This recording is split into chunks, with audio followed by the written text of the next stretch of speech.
Bonsoir à toutes et à tous, on est le lundi 18 mars 2024. Bienvenue à notre rubrique d'information sur le sport. La troisième journée du championnat national spécial s'est déroulée le dimanche 17 mars 2024. L'América des Cayes a décroché sa première victoire en s'imposant 1-0 face à la Juventus des Cayes au Land des Gabions.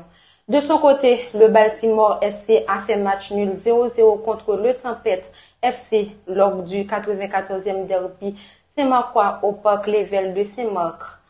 L'ASC a également partagé les points avec le FICA avec un score final 1-1 au Parc Saint-Victor.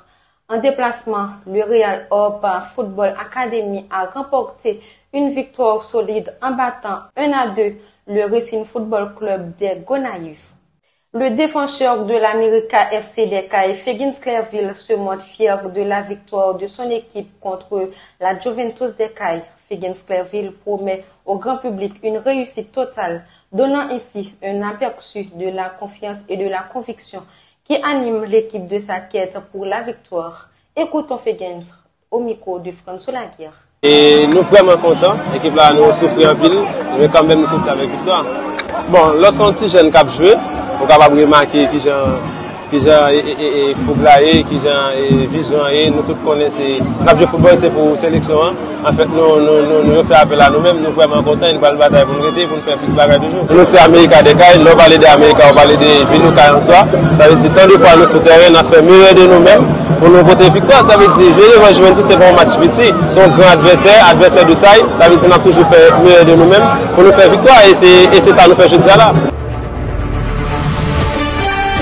L'institution mixte Le Méridien a remporté la deuxième rencontre du championnat interscolaire au Parc Omango en enregistrant une victoire convaincante 3-0 contre le collège Frère Max Noël ce dimanche 17 mars 2024.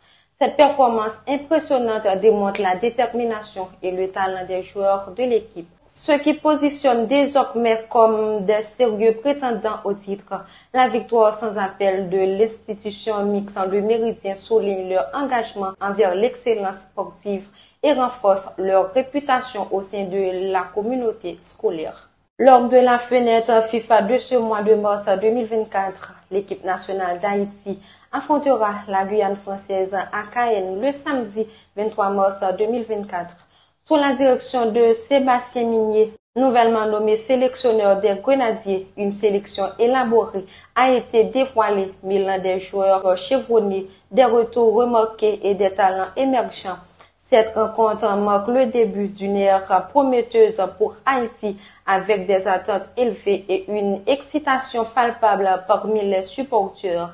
Alors que l'équipe se prépare à ce test décisif, l'heure est venue pour les Grenadiers de démontrer leur détermination et leur fierté sur le terrain, inaugurant ainsi une nouvelle ère pleine de promesses.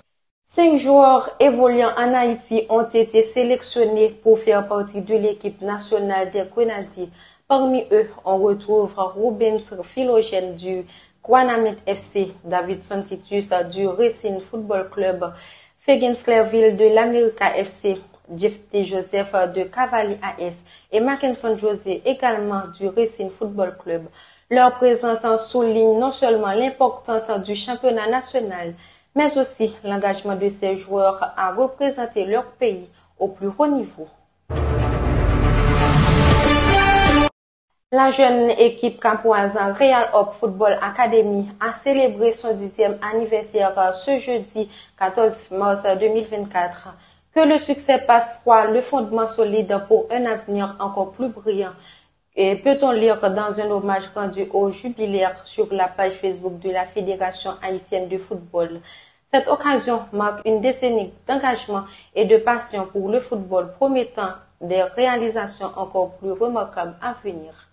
L'ancien attaquant vedette du Cavalier de Léogane et le 3e meilleur buteur du championnat national avec 104 buts a fêté son 41e anniversaire le 17 mars 2024. Sa brillante carrière sur le terrain a marqué l'histoire du football local, témoigne de son talent exceptionnel et de sa détermination inégalée. Nous lui souhaitons une journée remplie de bonheur et de succès continu dans ses projets futurs.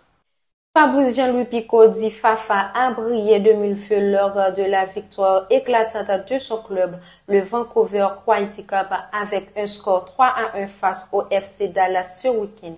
En marquant un but crucial et en offrant une passe décisive, Picot a été le maître d'orchestre de cette performance mémorable.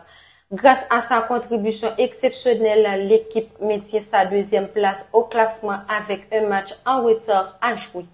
Son talent et sa détermination font de Picot un atout précieux pour les Whitecaps, promettant une saison palpitante pour leurs supporters. Le journaliste sportif Jocelyn Dolcé s'est éteint à l'hôpital Immaculée Conception de Milo. Originaire du nord d'Haïti, il a dédié une grande partie de sa vie au football, occupant des rôles importants tels que commissaire au terrain lors des compétitions nationales et journaliste sportif. Le tirage des quarts de finale de la Ligue des Champions 2023-2024 s'est tenu ce vendredi 15 mars au siège de l'UEFA à Lyon en Suisse. Les affiches pour cette phase cruciale de la compétition européenne ont été révélées avec des rencontres alléchantes. L'Arsenal affrontera le Bayern Munich, l'Atlético Madrid défiera le Borussia Dortmund, le Real Madrid sera opposé à Manchester City et le Paris Saint-Germain croisera le fer avec le FC Barcelone. Des duels de haut niveau en perspective qui promettent d'offrir un spectacle captivant aux amateurs de football du monde entier. C'est la fin de cette rubrique. Merci de l'avoir suivi. Bonne semaine. Au revoir tout le monde. À la prochaine.